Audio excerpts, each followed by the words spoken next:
Et bonjour à tous, aujourd'hui on se retrouve pour une présentation de pierres brutes et de pierres travaillées d'un peu tout horizon.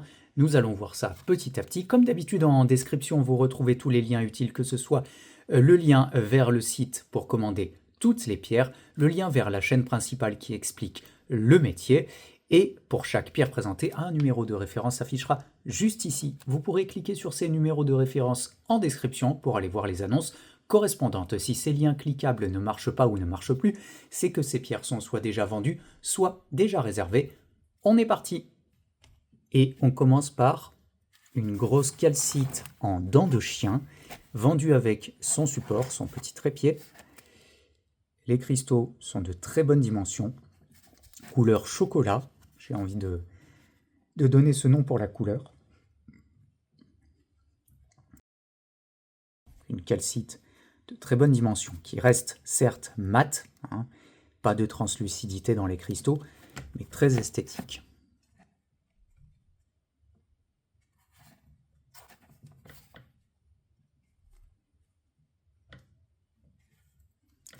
On va agrandir un petit peu, histoire de voir un peu mieux encore les cristaux, qui sont vraiment très bien formés.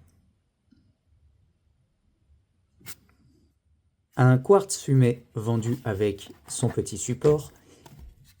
Ce quartz fumé possède de très jolis cristaux et surtout, quelque chose d'assez sympathique à observer, c'est que d'un côté, on a tous les quartz fumés et de l'autre, on a un dépôt d'oxyde de fer rouge qui s'est mis sur les cristaux. Du coup, on a ce côté qui est plutôt fumé, gris, noir, et de l'autre côté, on a cette coloration qui est rouge. Ça donne un aspect bicolore très esthétique, bien sympa.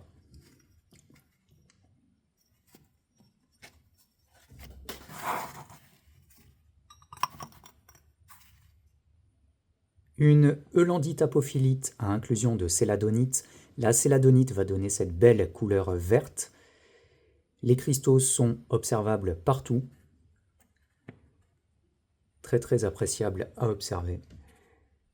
Hop là. Une très jolie pièce, je trouve. Vraiment très esthétique.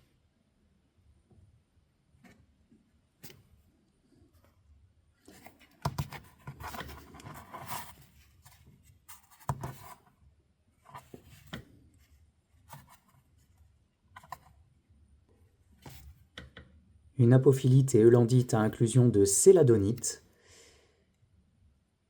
avec une très légère couleur verte, de jolis petits cristaux un peu partout.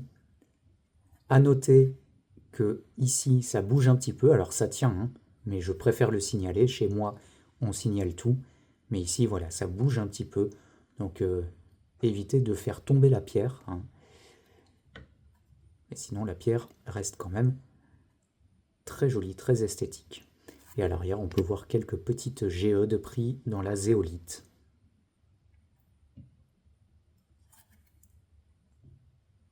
Une très jolie sphalérite qui, par transparence, vous pouvez le voir sur les photos, sur le site, si vous cliquez sur l'annonce, par transparence a une très jolie couleur interne, rouge, orange et jaune. En tout cas, des cristaux partout, bien chargés en sphalérite. À l'arrière, bon, on peut voir la gangue.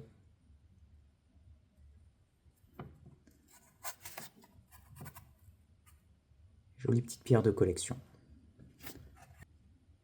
Une cobaltocalcite, minéral assez connu au Congo, et toujours avec cette couleur framboise assez caractéristique.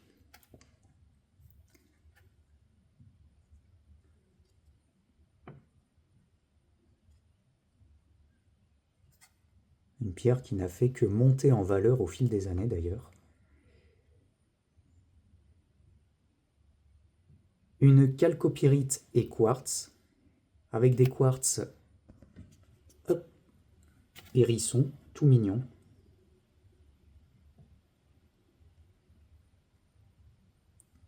Très mignon à observer de près. une chalcopyrite qui est bien dorée, et une couleur jaune due aux oxydes de fer, qui donne un ensemble franchement sympathique.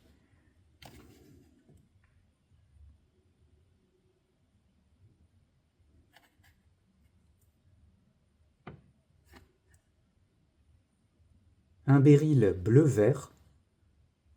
Alors je ne vais pas le qualifier d'aigue marine quand même, parce que les analyses ne pousseront pas vers l'aigue marine, je pense. Ça n'en reste pas moins un béryl naturel, mais je préfère ne pas l'appeler aigue marine.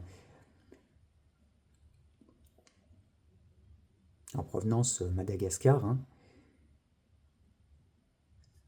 Ça fait un joli petit cristal, un joli petit béryl pour la collection, pour un cristal qui n'est pas si petit que ça en plus. Une jolie calcite belge, d'une localité appréciée, très reconnaissable d'ailleurs ce type de calcite, avec cette couleur miel, cette forme bien caractéristique. Voilà, bien soclé pour la présentation.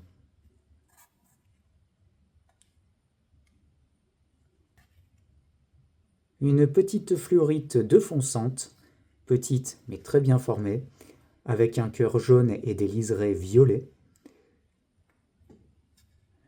Et toujours une provenance appréciée en collection.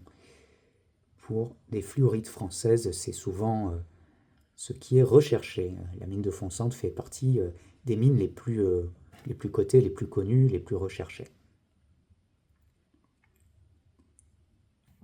Une sculpture en lotus faite dans une géode de quartz, donc tout le tour c'est de l'agate. L'agate qui a été sculptée et la géode avec des microcristaux de quartz au centre, avec une jolie petite brillance au milieu. Vous noterez ici une fracture naturelle, c'est pas que la pierre, la sculpture est tombée au sol et que ça fait cette fracture, c'est une fracture naturelle. C'est vrai que ça aurait été mieux sans, mais voilà. Malheureusement, elle était déjà là. Je trouve que c'est... je suis pas très sculpture. Je trouve que celle-ci sort vraiment de l'ordinaire. Et c'est une belle utilisation d'une géode, je trouve. Une sculpture contenant des spinels. Alors ce sont des sculptures assez répandues avec les spinels. Mais j'aime beaucoup celle-ci car vous pouvez observer 3 couleurs de spinel, à commencer par rose framboise avec ce cristal très bien formé. On peut voir l'octaèdre. Vous avez pas mal d'autres petits cristaux de spinel framboise, les spinels orange ici et des spinels verts, enfin un spinel vert juste là. Donc c'est bien sympa dans ce type de sculpture d'avoir plusieurs couleurs de spinel. Mais ça rend très bien, je trouve, en décoration. Et voilà pour la présentation de ces nouvelles pierres. Retrouvez tous les liens en description. Et n'oubliez pas que si vous souhaitez être tenu informé de toutes les nouveautés sur le site, c'est 7 chaînes secondaires. Donc n'hésitez pas à vous abonner pour voir toutes les nouveautés. Bonne journée!